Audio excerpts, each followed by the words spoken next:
विद्या की अधिष्ठात्री देवी माँ सरस्वती जी को सादर नमन, सादर प्रणाम। गुरु जी को सादर प्रणाम।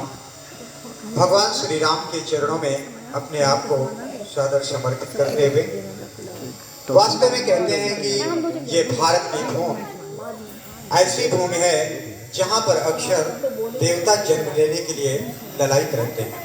तो ऐसी पावन भूमि को भी प्रणाम करते हुए, जन्मभूमि को प्रणाम करते हुए, क्योंकि कहा भी गया है कि गायन्ति देवा किल गीत गानी धन्यस्तु ते भारत भूमि भागे स्वर्गात् पवर्गास्ते पदमार्ग भूते भवन्त भूया पुरुषासुरत्वात्।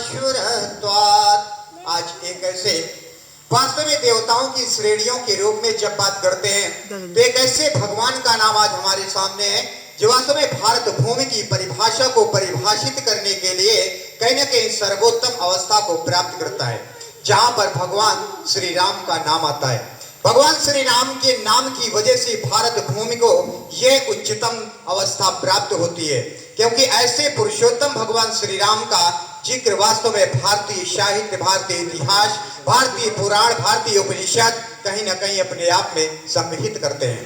उसी के अंतर्गत बताया कि वास्तव में पुरुषोत्तम बनने के लिए, मर्यादा बनने के लिए किन अवस्थाओं का पालन करना होता है। तो जैसे कि आपने देखा नन्हे मुन्ने बच्चों के द्वारा इस आध्यात्मिक केंद्र के द्वारा किस सराहनीय ढंग से क्रियाकलात्मकों के द्वारा अपने भगवान श्री राम के उद्देश्यों को, उनके चरित्रों को परिभाषित करने की चेष्टा की गई। इसी के बीच में बताया कि वास्तव में भगवान बनने के लिए क्या क्या चीजों की जरूरत होती है। एक अच्छे इंसान के अंदर किन किन चीजों का अगर आविष्कार हो जाए, एक खोज हो गए, नव चेतना का जागरण हो जाए, तो वास्तव में मनुष्य से मनुष्यता के साथ में, पुरुषत्व से पुरुषत्वता के साथ में नर से नारायण की अवस्था को प्राप्त कर लेता है। वास्तव में लोक से अलौकिक की अवस्था को प्राप्त कर लेता है। तो वहीं पर बताया कि वास्तव में अगर भगवान श्री राम सिर्फ अयोध्या के बन करके रह जाते तो शायद राम बन करके रह जाते। अगर उनको मां कैकेयी ने जंगल नहीं दिया होता, वरदान में जंगल नहीं मांगा होता राजा दशरथ से, तो शायद वो भगवान होकर के नहीं आ पाते। इसलिए कहने का मतलब यह है कि कभी ऐसी बातों पर ध्यान मत दीजिए जहां पर नकारात्मक सोच की अवस्था पैदा होती हो। सकारात्मक सोच की अवस्था को जागृत करने की अवस्था है। क्यों? क्योंकि वास्तव में कौशल्या ने भले ही राम को जन्म दिया हो, लेकिन वास्तव में भगवान बनाने का जो श्रेय प्राप्त हुआ वो कैकेयी के द्वारा प्राप्त होता है। कैकेयी ने ही अपने लाडले पुत्र को भगवान राम बना डाला, जो कि आज वास्तव में साहित्य ही नहीं पूरे विश्व के भगवान श्री राम बन करके और हमारे बीच में आए। जहां पर वास्तविक राजा का परम कर्तव्य क्या होता है वो भी भगवान श्री राम ने दर्शाया कि एक राजा को अपने परिवार से ज्यादा अपने प्रजा की देखभाल करने की आवश्यकता है। एक प्रजा के लिए अपने परिवार को भी त्याग देने की अवस्था अगर आती है तो वो भी कहीं ना कहीं अपने आप में संहीनित होनी चाहिए। उसी अवस्था को भी उन्होंने दर्शाया इस समाज के निर्माण के लिए।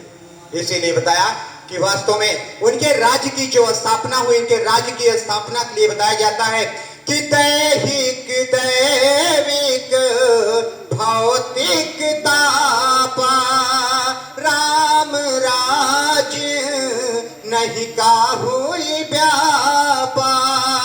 जब भगवान श्री राम का राज्य स्थापित हुआ तो उनके राज्य दरबार में दैहिक दैविक भौतिक तापा, चारों प्रकार के जो संसारिक ताप हैं उस राज्य को छोड़ करके और भाग गए। इसलिए ऐसे ही राज्य की स्थापना अपने भारत में भी हो। इसलिए आज भगवान श्री राम की प्राण प्रतिष्ठा यहाँ पर हो चुकी है और नवनिर्मित अवस्था के रूप में एक ऐसी पराकाष्ठतम अवस्था की प्राप्ति हो चुकी है जहाँ भगवान श्री राम का द्वितीय और अलौकिक मंदिर स्थापित हो चुका है। तो निश्चित रूप से हम सभी आपको भगवान श्री राम की प्रजा में रह करके प्रजा के रूप का पालन करते हुए उनके राज्य को एक ऐसी अवस्था प्रदान करनी है जिससे कि उच्चता की अवस्था त्रेता युग का नव निर्माण संभव हो।